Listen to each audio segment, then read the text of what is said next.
नमस्कार दोस्तों, आप सभी का स्वागत है एनकेपी प्रोडक्शन में। मैं हूं नीरज और चलिए आज आपको अपडेट करने जा रहे हैं। वो है आपका vocational courses Marwari college Ranchi से रिलेटेड बहुत ही बड़ा बदलाव देखने को मिला है। कैसे है बदलाव, क्या है बदलाव और इसमें आपको एडमिशन कैसे मिल सकता है, सारा प्रोसेस बताने जा रहे हैं। आप अंत तक वीडियो पे बने रहेंगे। जो मेरे चैनल पर पहली बार आए हैं, लाइक से सब्सक्राइब कर लें, बगल के बेल आइकन को दबा दें, हर तरह के वीडियो आपको टाइम टू टाइम मिलता रहे। नीचे डिस्क्रिप्शन में व्हाट्सएप का लिंक दिया हुआ है, आप उस पर भी जुड़ सकते हैं ताकि आपको क्विक अपडेट मिलेगा। चलिए दोस्तों, बात करें मारवाड़ी कॉलेज रांची में।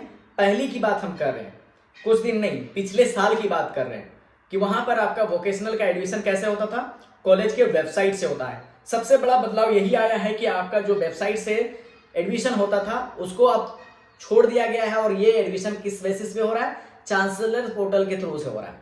मतलब आपका जो फॉर्म फिलअप है ना, वो चांसलर पोर्टल के थ्रू से होगा।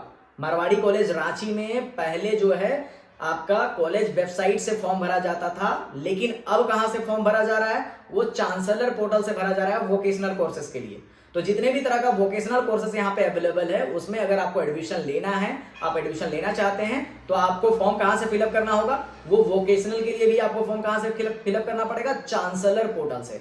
चांसलर पोर्टल में फॉर्म कैसे भरना है, उसके लिए जो है लिंक मैंने आपको नीचे डिस्क्रिप्शन में डाल दिया है, आप वहां से चेकआउट कर सकते हैं। वहां जाइए, चेक कीजिए कि आपका फॉर्म कैसे भरना है, और उसमें एक स्टेप बाय स्टेप मैंने डेमोस्ट्रेट करके बताया कि कैसे आपको फॉर्म भरना है। ठीक है, वहां वोकेशनल कोर्सेज के लिए अलग से मैंने बता दिया है। चलिए अब यहाँ पे बात करें क्या क्या कोर्सेज है वोकेशनल कोर्सेज के लिए। तो यहाँ पर आपका बीबीए है।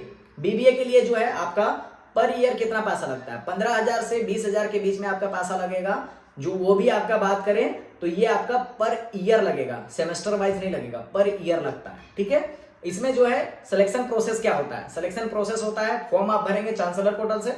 उसके बाद में कॉलेज जो है आपका इंट्रेंस टेस्ट लेगा। ठीक है, इंट्रेंस टेस्ट लेगा। इंट्रेंस टेस्ट के बेसिस में आपका जो नंबर आएगा, इसमें भी मेरिट पॉइंट बनेगा। मेरिट पॉइंट कैसे बनेगा, ये याद रखिएगा। मेरिट पॉइंट कैसे बनेगा, जो 60 नंबर का आपका जो एग्जाम होगा, ऑब्जेक्टिव टाइप एग्जाम होगा, 60 नंबर का जो एग्जाम होगा, उसमें जो है 60 नंबर के एग्जाम वाला में क्या होगा, आपका 60 नंबर और प्लस 40, 60 और 40% क्या है, जो आपका 12 का जो मार्कशीट आया है, 12 का जो परसेंटेज आया है, उसका और इसका दोनों को मिला करके मेरिट पॉइंट बनाया जाएगा। वो जो मेरिट पॉइंट होगा, उसी के बेसिस पर आपका मेरिट लिस्ट बनेगा और उस मेरिट लिस्ट के अनुसार ही आपका एडमिशन हो पाएगा।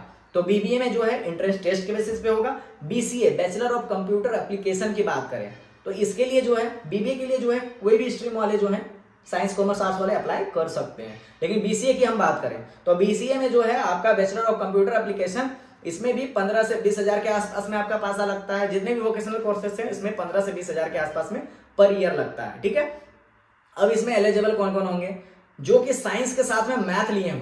अगर मैथ नहीं लिए हैं तो आप इसमें एलिजिबल नहीं है, आप अप्लाई नहीं कर सकते हैं। ठीक है, इसमें भी एडमिशन आपका होता है एंट्रेंस टेस्ट के बेसिस पे। जो आपका मेरिट पॉइंट कैसे बनता है मैंने वो ऑलरेडी बता दिया है आपको।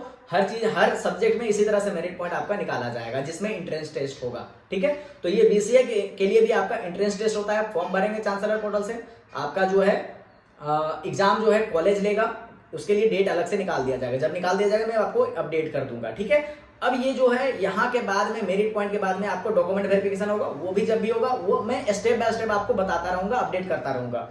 अब आगे की हम अगर बात करें तो यहाँ पर बीएससी आईटी होता है, मतलब कि BSc in IT information technology. ठीक है, ये भी आपका होता है। इसमें आपको बोला जाता है इंट्रेंस टेस्ट होता है, लेकिन नहीं, ये मेरिट बेसिस पे हो जाता है। मेरिट बेसिस 12 वाला जो मार्क्स है उसके बेसिस पे हो जाता है। BSc CS computer science. ठीक है, पहले बीसीएम होता था, बीसीएम बंद हो चुका है, बीसीए सीएस आ गया है, मतलब कि कंप्यूटर साइंस आ गया है। तो कंप्यूटर साइंस में भी आपका मेरिट बेसिस पे हो जाता है।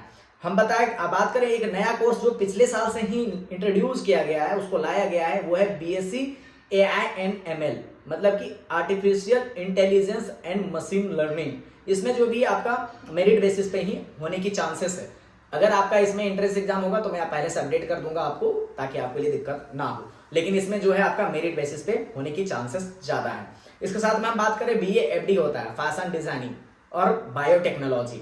ठीक है, बायोटेक्नोलॉजी के लिए पिछले बार एंट्रेंस टेस्ट लिया गया था, तो इस बार भी चांसेस है कि लिया जाएगा। ठीक है, तो इसके अनुसार आप तैयारी कर लीजिए। लेकिन फॉर्म कहां से भर लीजिए, चांसलर पोर्टल से भर लीजिए। अब यहां पर आते हैं कि दलाल के चक्कर में मत पड़िएगा, क्योंकि बहुत सारे ऐसे दलाल हैं जो आपके चक्कर में होंगे कि आप आइए हमसे, हम मेरे पास चढ़ावा चढ़ाइए, हम लेकर के पैसा फुर्र हो जाए। ठीक है, तो ये मौका मत दीजिए कि कोई आपका पैसा लेकर के फुर्र हो जाए। कोई भी एडमिशन नहीं करा पाएगा, आपको विचलित करते हैं, आपको गुमराह करते हैं कि आप मेरिट लिस्ट में रहते हैं, उसी का पैसा वो पकड़ते हैं जिनका मेरिट लिस्ट में आप रहते हैं, नहीं तो वो पैसा नहीं पकड़ते हैं। पैसा वो दलाल उसी का पैसा पकड़ता है जो मेरिट लिस्ट में स्टूडेंट होते हैं। ठीक है, तो मेरिट लिस्ट में अगर आप नहीं है तो आपका एडमिशन नहीं हो पाएगा, और अगर जो एडमिशन नहीं हो पाएगा उसका पैसा वो पकड़ते नहीं है। पैसा पकड़ेंगे तो वो क्या करेंगे, भाग जाएंगे, आपको पता भी नहीं चलेगा, वो भाग जाएंगे, फिर आप ढूंढते चलोगे कहाँ गए कहाँ नहीं गए। इसलिए कोई भी ओरिजिनल डॉक्यूमेंट, कोई भी पैसा किसी भी दलाल को नहीं दीजिएगा, ये खास वार्निंग के साथ में समझिए, नहीं तो फिर बाद में आप भी पछताइएगा। कहाँ पे कंप्लेंट कीजिएगा, आप भी तो गलत करने जा रहे हो, उसको पैसा देने जा रहे हो। मेरिट बेसिस पे होता है एडमिशन, उसके अलावा कोई भी बेसिस नहीं है कि आपको किसी के कोटा के थ्रू से करा दिया जाए। कोशिश कीजिए, किसी के चक्कर में मत पड़िए, फॉर्म भरिए, तैयारी कीजिए, एंट्रेंस एग्जाम निकालिए और जाकर के एडमिशन लीजिए। और इसी तरह का अपडेट को पाने के लिए बने रहेंगे एनकेपी प्रोडक्शन के साथ। बहुत बहुत